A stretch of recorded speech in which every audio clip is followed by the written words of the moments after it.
Chosen one, when someone truly walks with God, the atmosphere shifts. It's not just a personal change.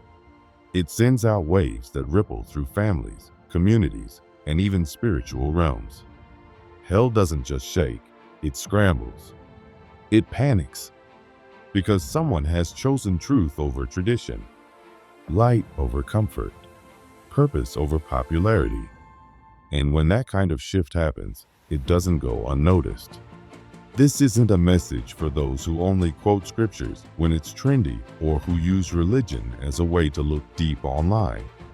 This is for the real ones. The ones who didn't just post about faith but actually lived through seasons where faith was all they had. The ones who stood alone, cried in silence, broke generational curses with no applause, and chose obedience over approval. People who were tired of fake peace and wanted real freedom. Choosing God doesn't just change you, it changes your surroundings. Even science confirms this. When one person becomes deeply focused and peaceful, it affects the emotions and stress levels of the people nearby. It's like your spirit starts sending signals. You don't even need to speak. Your peace becomes a silent message. Your healing becomes a quiet revolution. And suddenly, the people around you begin to notice something has changed. Some are confused by it. Some are inspired. And some are terrified. Because when you shift, it highlights who's still stuck. Your alignment didn't make you better than anyone. It just made you real. And realness always exposes what's fake. Not on purpose. Just by existing, you shine a light on the places other people have been trying to keep hidden. And not everyone wants the light. People used to laugh at you. They mocked your journey. They rolled their eyes when you started talking about change. But now they're paying attention, watching your steps, trying to decode your peace. They want to know how you made it out of what almost destroyed you. How you got stronger after everything tried to break you. They pretend not to care, but in quiet moments, they wonder how you became so steady, so calm, so full of something they can't explain. But here's the truth, they can't copy what they didn't survive. They want your glow, but they didn't walk through your darkness. They want your fire, but they didn't sit in your ashes. They're trying to skip the pain and borrow the strength. But it doesn't work like that.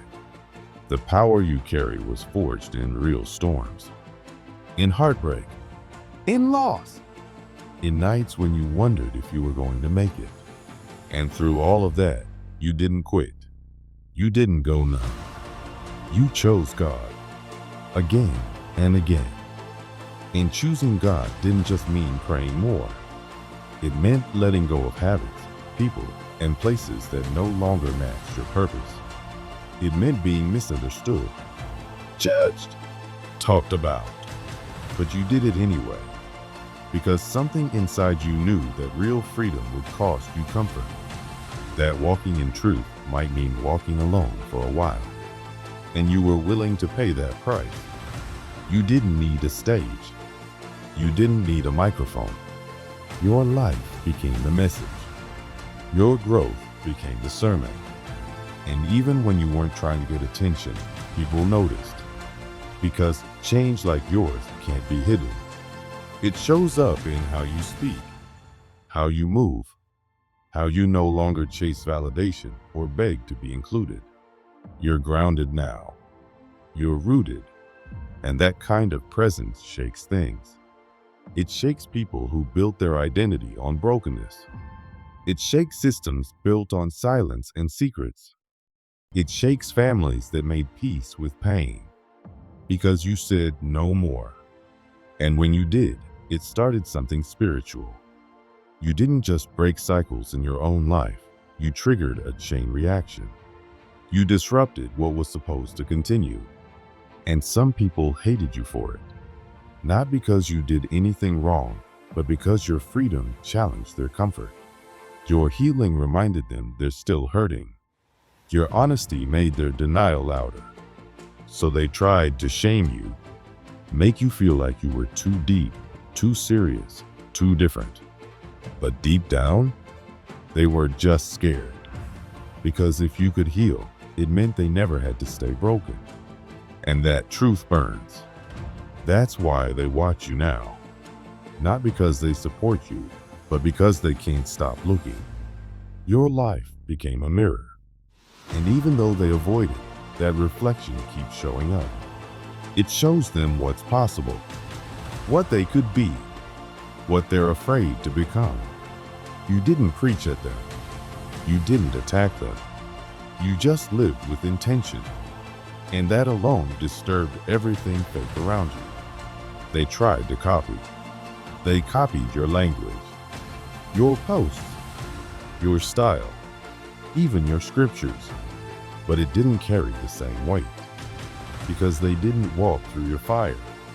They didn't pay the price. They saw your public victory, but missed your private surrender. They wanted the oil, but skipped the crushing. They rehearsed your steps, but avoided your process. And that's why their version feels empty, hollow, because what you carry was earned. You lost sleep. You lost people. You lost comfort. But you gained clarity.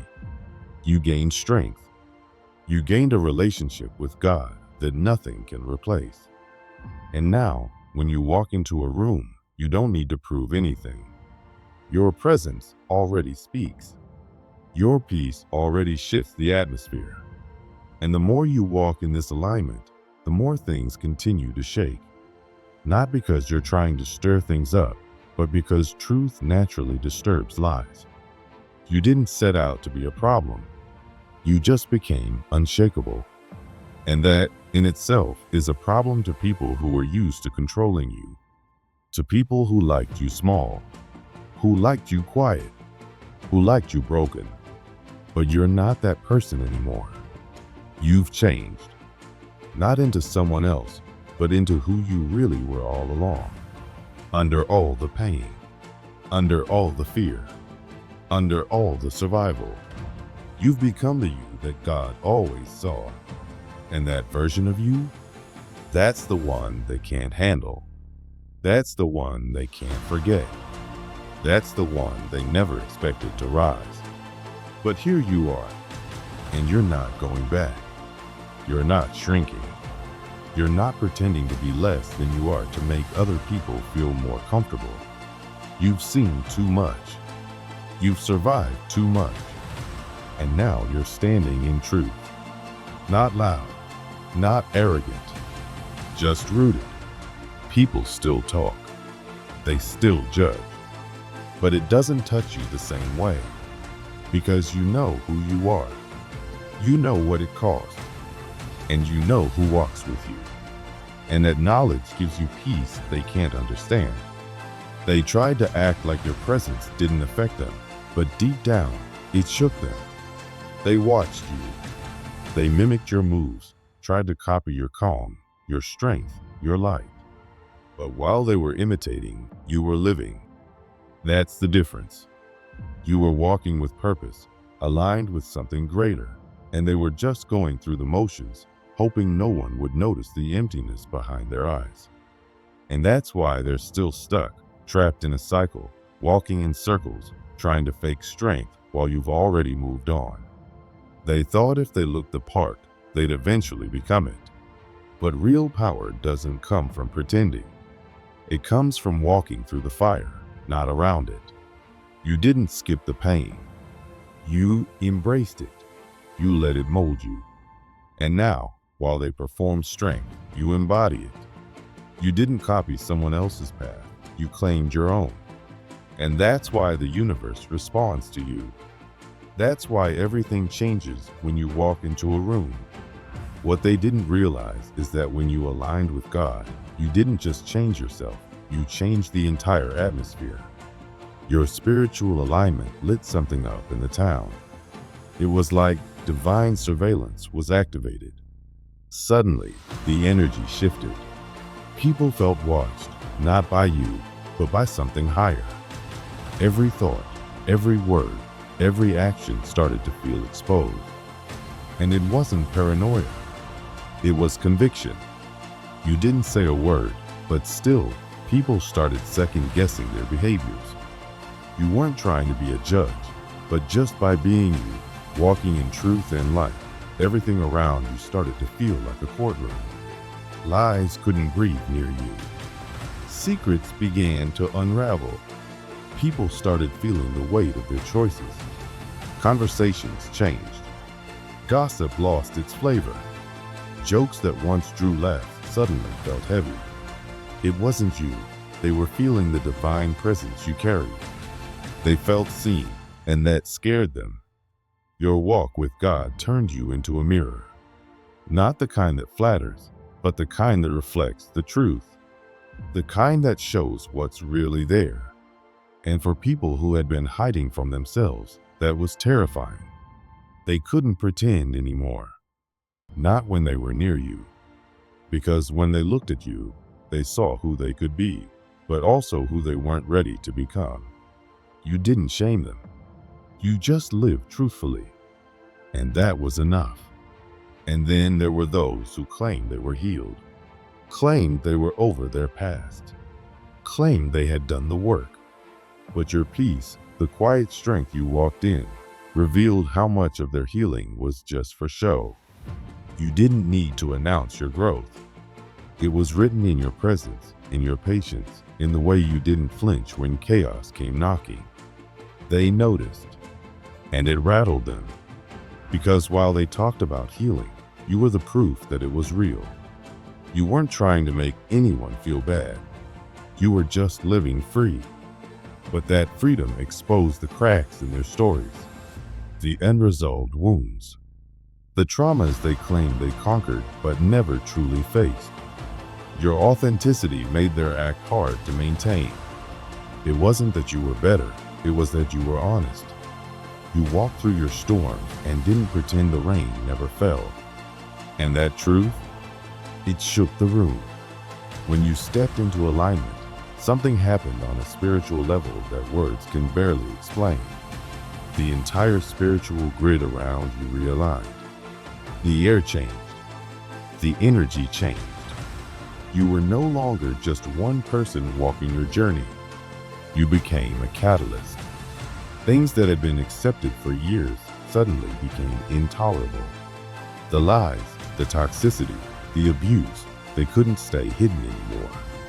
You carried a frequency that made everything false tremble. You didn't have to expose anyone. The atmosphere did it for you. People started feeling uncomfortable doing the things they once did without blinking. The gossipers couldn't keep the same tone. The manipulators lost their rhythm. Your presence broke the pattern. They didn't even know why they felt off, but deep down, their spirit knew something had shifted. And every time you said yes to God, it was like dropping a spiritual bomb. Quiet, invisible to most, but powerful beyond imagination. Your obedience wasn't just personal, it was prophetic. It sent shockwaves through the spirit realm. People around you started feeling the tremors. The ones who built their power on control, manipulation, and deception started losing their grip. Not because you were against them, but because what they built couldn't survive in the truth you were walking in. Some fell away. Some faded out. Some grew hostile. They couldn't stay in your atmosphere because your yes to God shook everything that wasn't aligned. And while it may have looked like loss, what really happened was exposure. The power they once had was never real. It just hadn't been tested by truth. And your truth brought everything false to its knees. You didn't go around demanding accountability. You simply lived in such alignment that everything around you had to adjust. People couldn't fake it anymore, not next to you. The town that had built its reputation on performance, on religion without relationship, on looking holy while living messy, it couldn't stand unchanged when you showed up. Your life became a quiet revolution. No speeches, no grand declarations, just presence. And that presence challenged everything. The masks started to slip. The smiles looked forced. The routines that once felt safe now felt exposed. It wasn't that you were calling people out. It was that your authenticity called them in. Into truth. Into change. Into realness. And not everyone was ready. Some resented you. Not because you did anything wrong, but because you made it hard for them to keep lying to themselves. You became the mirror people didn't want to look into. You forced them to see themselves clearly, and that was uncomfortable. They'd rather blame you than confront their reflection. But the truth is, your presence didn't judge. It simply revealed. And what it revealed couldn't be ignored. Even in silence, you spoke volumes. You didn't need to correct anyone. Your alignment did that on its own. It convicted without condemnation. It exposed without shaming. And it called people to a higher standard, not because you demanded it, but because you lived it. That's what made you dangerous in their eyes. Not because you were loud, but because your life whispered a truth they could no longer escape. They thought they were angry at you, but really, they were angry that they couldn't keep pretending. Angry that they couldn't keep performing next to someone who had stopped performing a long time ago. Angry that your peace made their chaos obvious. That your light made their shadows stretch out in ways they couldn't hide anymore. You weren't trying to be a threat. But when you carry real light, darkness doesn't get to stay comfortable. And so, the people who lived in shadows either ran from you or were changed by you. There wasn't much in between. The power you carry isn't about dominance. It's about presence. About walking with God so closely that anything not aligned gets uncomfortable. It's about becoming the kind of person whose silence says more than other people's shouting. The kind of person who doesn't need a title or a platform to change the atmosphere. That's who you are now. And it's not something you achieve by chance. It's something you earned through every trial, every heartbreak, every time you chose to rise when it would have been easier to quit. You became a living testimony. A reminder that real healing is possible. That alignment is powerful. That truth still matters. You didn't just change your own life. Without even realizing it, you changed the space around you too. When you walked into the room, everything shifted. The energy, the mood, the atmosphere. People could feel it even if they couldn't explain it. Some felt drawn to you. Others felt uncomfortable. Why? Because your presence, your growth, and your connection with truth brought something real into the room. And realness always challenges what's fake. You never had to raise your voice. You didn't call anyone out or try to expose anyone. But just by showing up as yourself, people started to feel exposed. Your growth, your strength, your honesty, it held up a mirror. And when they looked into that mirror, they didn't always like what they saw. They saw their own fears, their doubts, their masks. You weren't trying to confront them, but your life did it anyway. Just by being aligned with truth, you made hiding impossible. They didn't reject you because of something wrong with you. They rejected you because your light made it harder for them to stay in the dark. Being around you meant they had to face the lies they'd been telling themselves about who they were, about what they stood for, about the lives they were pretending to live. And not everyone's ready for that kind of honesty. So instead of dealing with the truth, they chose to distance themselves from the one who reminded them of it. You didn't need a stage or a spotlight to make an impact. You didn't need titles, applause, or recognition. God used your life, your quiet, consistent walk as a message. A message that said, truth doesn't need to be loud to be powerful. Some of the strongest confrontations don't involve arguments or fights. They happen silently, when someone living in truth walks into a room full of people still hiding from it. People felt uneasy not because you did something wrong, but because you lived in a way that reminded them of everything they weren't ready to deal with. Your authenticity made it harder for them to fake it. Your peace highlighted their chaos. Your healing made them face their pain. And your courage made their fear more obvious. It wasn't personal. It was spiritual. Your walk shook something in them, something they were trying to keep buried.